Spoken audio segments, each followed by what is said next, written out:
بسم اللہ الرحمن الرحیم۔ سائنسدان مچھلیوں کی اب تک 21,000 سے زائد اقسام دریافت کر چکے ہیں۔ ایک تحقیق کے مطابق مچھلی محض غذا نہیں بلکہ کئی امراض کا بہترین علاج بھی ہے۔ خاص طور پر روگنی مچھلیاں دوائی اثرات رکھتی ہیں۔ ان کے کھانے سے ایسے کئی امراض سے جن کا جسم کے مدافعتی نظام سے گہرا تعلق ہوتا ہے، بچاؤ بہت آسان ہو جاتا ہے۔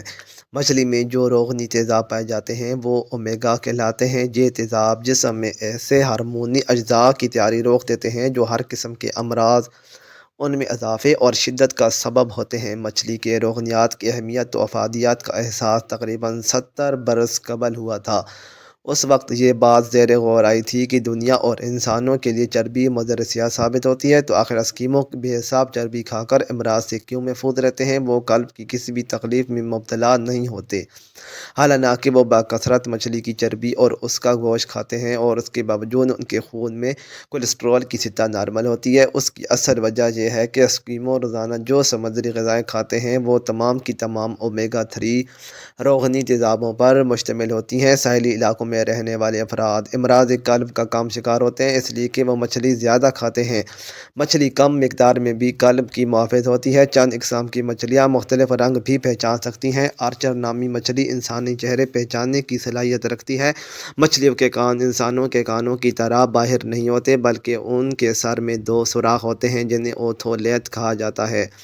ان کے ذریعے آوازوں کو سنتی ہیں، جبکہ ان کی جلد پر موجود لیکتھر لائنز بھی انہیں دھیمی آوازیں اور پانی میں ہونے والی غیر معمولی حرکتوں کو محسوس کرنے میں مدد دیتی ہیں۔ الیکٹرک ایل ایک ایسی مچھلی ہے جسے ہاتھ لگانے سے 600 واٹ بجلی کا جھٹکا لگتا ہے۔ حضرت علی کی خدمت میں ایک شخص آ کر کہنے لگا، یا علی، ہر جانور کے منہ میں زبان ہوتی ہے لیکن مچھلی کی منہ میں زبان کیوں نہیں ہوتی، اور مچھلی پانی میں کیوں رہتی ہے؟ اس پر امام علی نے فرمایا، اے شخص، یاد رکھنا، اللہ نے مچھلی کے منہ میں زبان بھی دی تھی اور اس کو طاقت بھی دی تھی کہ وہ خشکی پر چڑھ سکے، مگر افسوس کہ اس نے خود پر ہی ظلم کیا۔ وہ کہنے لگا، یا علی، کیسا ظلم؟ امام علی نے فرمایا، جب اللہ نے آدم میں روح کو ڈالا اور یہ حکم دیا ہر فرشتہ اس کو سجدہ کرے، اور شیطان انکار کر بیٹھا، اللہ کی نافرمانی کر کے، یہ کہنے لگا، میں آگ سے بنا ہوں اور یہ تو مٹی کا بنا ہے، تو یوں شیطان کو اللہ نے اپنے دربار سے نکال دیا۔ وہ بدصورت بن کر زمین پر جیسے گرا، انسان سے حسد اور نفرت کے ساتھ چیخنے لگا اور ہر کسی کو بتانے لگا، انسان اس زمین پر ظلم کرے گا۔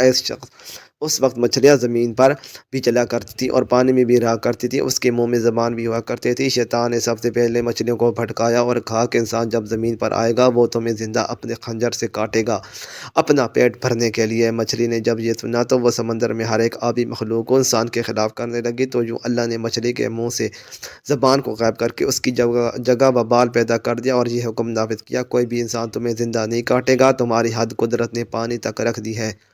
تم جب پانی سے جدا ہوگی تو خود ہی تڑپ کر مرنے لگو گی۔ تبھی جب حلال مچھلی پانی سے جدا ہوتی ہے تو وہ تڑپنے لگتی ہے اور اس کے جسم کا سارا خون اس کے گلے میں آ کر جمع ہو جاتا ہے۔ اس لیے مچھلی کو ذبح نہیں کیا جاتا، کیونکہ ذبح کرنا اس لیے واجب ہے تاکہ جانور کی رگوں کا سارا خون گوشت سے الگ ہو کر بہہ جائے۔ اللہ نے مچھلی پر یہ قانون نافذ کر دیا ہے کہ جب وہ پانی سے جدا ہو کر تڑپتی ہے تو مچھلی کا سارا خون مچھلی کے گلے میں آ کر جمع ہو جاتا ہے، اور جو مچھلی کا گوشت خون سے پاک ہو جاتا ہے۔ مزید اچھی ویڈیوز کے لیے چینل کو سبسکرائب کریں، ویڈیو کو لائک اور شیئر کرنا نہ بھولیں۔ شکریہ۔